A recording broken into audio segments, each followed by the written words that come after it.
नमस्कार, welcome to my channel. मैं हूं मनीषा। दोस्तों, आज की वीडियो में हम जानेंगे कि गाय को रोटी हमें कैसे खिलाना चाहिए और गाय ना मिले तो हमें क्या करना चाहिए। जैसा कि मैंने आपको लास्ट में कई वीडियो दी हैं, गाय को रोटी खिलाने का सही तरीका क्या होता है, गाय को रोटी हमें कब खिलाना चाहिए, गाय को रोटी कब बनानी चाहिए, इस पर आपको 3-4 वीडियो मैंने ऑलरेडी दी है। लेकिन उन्हीं वीडियोस पे बहुत सारे ऐसे कमेंट है कि हमें गाय को गाय आपको मिलती ही नहीं है, ऐसा आप लोगों का कहना है। तो जैसे अभी लॉकडाउन के चलते तो घर से बाहर नहीं निकलना होता था, तो गाय ना मिलना एक अलग बात है। लेकिन जो मल्टी सिटीज में रहते हैं उन्हें गाय नहीं मिलती है, और जो ऐसे अपार्टमेंट में रहते हैं जहाँ पे बाहर निकलना उतना संभव नहीं होता है, तो उन्हें भी गाय मिलने में थोड़ी सी समस्या होती है। तो ऐसे लोगों को करना क्या चाहिए कि कैसे आप रोटी खिलाएं। जैसे कि हिंदू मान्यता के अनुसार रसोई घर में पहली रोटी, जब हम तवे पे पहली रोटी बनाते हैं तो वो गाय के लिए ही बनानी चाहिए। ऐसा करने से हमारे घर में सुख समृद्धि होती है, अन्नपूर्णा माता की कृपा के साथ साथ माता लक्ष्मी की भी कृपा होती है। तो यदि गाय नहीं मिल रही है तो कैसे रोटी खिलाएं, बहुत सारी हमें बहनों ने कमेंट किया था, तो इसीलिए मैं ये वीडियो आपके लिए लेकर आई हूँ। दोस्तों, जैसे कि आप गाय नहीं मिलती है तो उसका एक ही सोल्यूशन है कि आप संडे को रोटी खिलाएं। जैसे पर डे आप गाय के लिए जो रोटी बनाते हैं उसे लेके किसी अन्य पशु पक्षी के लिए आप निकाल सकते हैं। आप अपने ध्यान में रखें कि ये हम गाय को देंगे, लेकिन गाय को ना देकर आप चिड़िया को दे सकते, कौवा को दे सकते। ये इन लोगों को आप अपने बाहर जो एरिया होता है, गार्डन एरिया, वहां पे आप इसे डाल सकते हैं। यदि ऐसा भी नहीं हो सकता है तो आपको एक बहुत अच्छा काम होता है, वो आप कर सकते हैं। जैसे आप अपने किचन में आटा, जब आप आटा लगाने लगते हैं तो आप अपनी थाली में जब आटा निकाल लेते हैं, उसके बाद पानी गूंथने से पहले थोड़ा सा आटा, जैसे इतना एक रोटी मान के चलिए, आपको 2 बड़ा चम्मच आटा निकाल के एक डिब्बे में स्टोर कर लेना चाहिए। और उसी प्रकार से जब आप चावल बनाएं तो उसमें से 1-2 बड़ा चम्मच चावल निकाल के आप स्टोर कर लें और उसी प्रकार से दालें, यानी कि आप 3 डिब्बा अपने पास रखें और जब भी आप खाना बनाएं तो उसको निकाल के वहां पे रख सकते हैं। और फिर जैसे कि 2 चम्मच करते करते 1 महीने हो जाते हैं तो वो आपका जो छोटा एक डिब्बा होता है वो पूरा भर जाता है।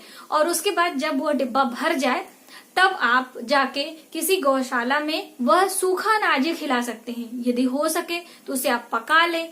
पके हुए भोजन का, अनाज का दान करना बहुत ही अच्छा होता है। तो आप इस तरह करके उन सभी आटों से रोटियां बनाते हैं, चावल पका लीजिए या फिर आप खिचड़ी बना दीजिए और उसके बाद उन गाय को खिला सकते हैं। ये तो एक हो गया एक ऑप्शन। और ऐसे में जैसे बहुत सारी महिलाओं का ये भी कमेंट था कि हम सुबह स्नान नहीं कर पाते हैं, जैसे गऊ को रोटी खिलाने के लिए, भाई हम किसी के लिए खाना बनाते हैं, किसी ब्राह्मण भोज करते हैं या कुछ भी, तो हमें स्वच्छता का पूरा ध्यान देना चाहिए। वैसे तो दोस्तों हमारे हिंदू धर्म में बिना स्नान किए रसोई में जाना वर्जित होता है, लेकिन जो अभी नई हमारी बहनें हैं वो आलस के कारण या फिर समय के अभाव के कारण देर रात तक काम करती हैं, अपने ऑफिस का काम कंप्लीट करती हैं और फिर सुबह देर से उठती हैं और फिर बच्चों का टिफिन वगैरह ऐसे ही बना लेती हैं। तो हमने उनको ये भी तरीका बताया था कि आप मान लीजिए आप स्नान करके नहीं बना रहे हैं तो भी आप इस तरह से सूखा डिब्बे में आटा स्टोर करती जाएं। इस तरह से सूखा आटा आप यदि निकालेंगे तो उसमें स्नान करने की उतनी आवश्यकता आपको नहीं होगी। तो इस तरह से जब आपका डिब्बा भर जाए तब आप वहां पे गौशाला में, आपके आसपास जरूर गौशाला होगा, आप किसी भी सिटीज में रह रही हो, और ये जो आपका अनाज होगा ये खराब भी नहीं होगा लंबे समय तक।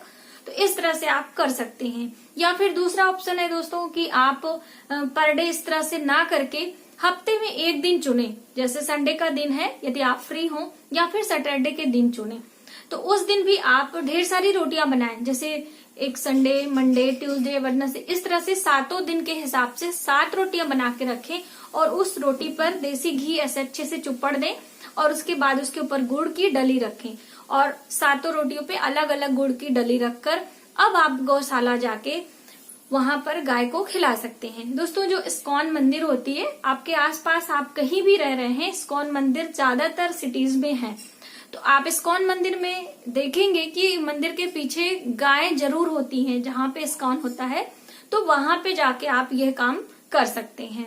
या फिर जो आपके घर दूध वाला आता है उनसे भी संपर्क करके इस तरह से आप गाय को रोटी खिला सकते हैं। तो ये तो 2 ऑप्शन हो गया कि आप कैसे रोटी खिलाएं।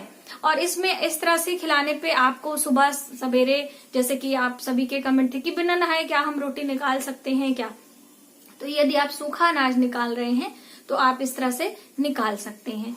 और दोस्तों, जैसे कि आप सभी के कई थे कि हमें कौवों को रोटी कैसे खिलाना चाहिए या फिर कुत्ते को, तो कुत्ते के लिए भी यही ऑप्शन है कि जैसे कि संध्या के समय आपको कुत्ते की रोटी देना चाहिए, जो लास्ट वाली रोटी वो हमें कुत्ते के लिए निकालनी चाहिए।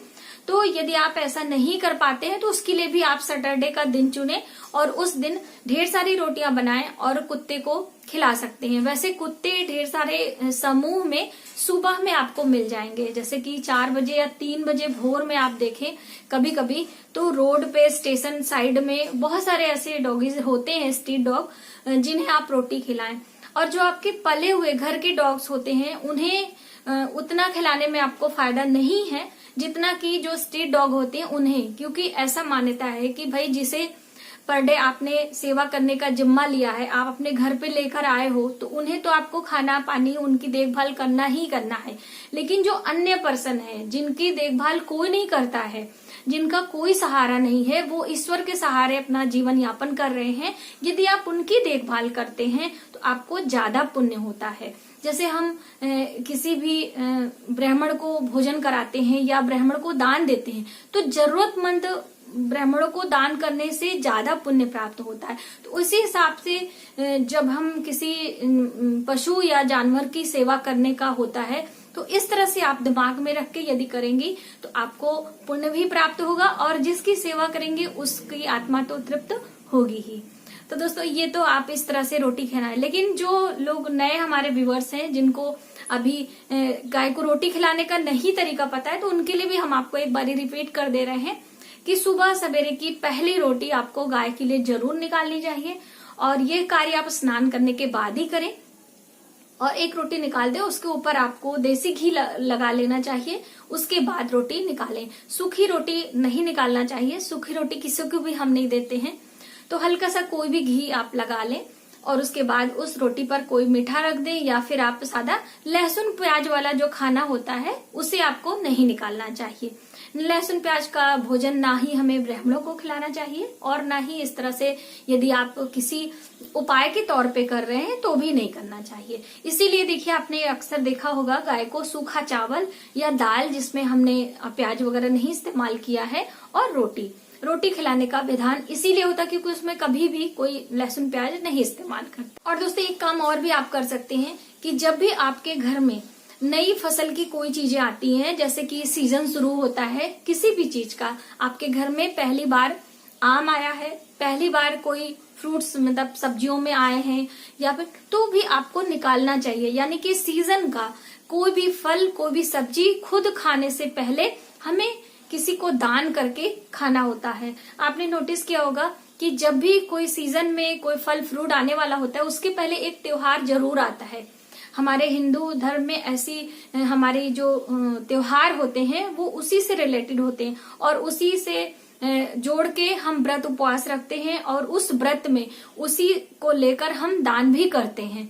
जैसे आपने देखा होगा कि गंगा दशहरा आता है तो गंगा दशहरा पे हम आम का दान करते हैं, जल से भरा घड़ा दान करते हैं, पंखे दान करते हैं। तो इस तरह से जब भी कोई मौसम होता है उसी से संबंधित उससे त्योहार भी आ जाते हैं, फिर हमें वो चीजें दान करने का अवसर भी मिलता है। जैसे अभी सावन का सोमवार आने वाला है तो उससे पहले जो पहला सोमवार है दूसरा, यानी कि उसमें हम सावन हरी चीजें दान कर सकते हैं, हरी चूड़ियां, मतलब ये मैं आपको एक उदाहरण के तौर पे समझा रही हूँ कि इस तरह से यदि आप ध्यान दें तो आपने देखा है कि कभी भी कोई सीजन में फल फ्रूट या फिर कुछ आने से पहले उससे संबंधित एक त्योहार अवश्य आता है और उस त्योहार पे आप वो चीजें लाके दान कर सकते हैं। तो इस तरह से छोटी छोटी बातों का यदि हम ख्याल रखते हैं तो हमारे घर में सुख समृद्धि बनी रहती है, हमारे बच्चों का भविष्य उज्जवल होता है और साथ में जब हम ये कार्य करते हैं तो अपने बच्चों को भी इसमें शामिल करते हैं, तो ये सभी चीजें हमारे बच्चों में भी आती है और फिर वो आगे बड़े होके ये कार्य कहीं ना कहीं कुछ ना कुछ चीजें तो सीख ही लेते हैं। तो इसलिए उनके लिए भी बहुत ही हितकर होता है। तो ये बातें आप ध्यान में रखें और इस तरह से आप गाय को रोटी अवश्य खिलाएं। तो हमें उम्मीद है कि आपके सवालों के जवाब मैंने दिए होंगे और आपकी समस्या का समाधान भी मैंने किया होगा। तो यदि हमारी वीडियो आपको थोड़ी सी भी हेल्पफुल लगे तो प्लीज हमारी वीडियो को लाइक करें, शेयर करें, सब्सक्राइब जरूर करें न्यू वीडियोस के लिए। Thank you.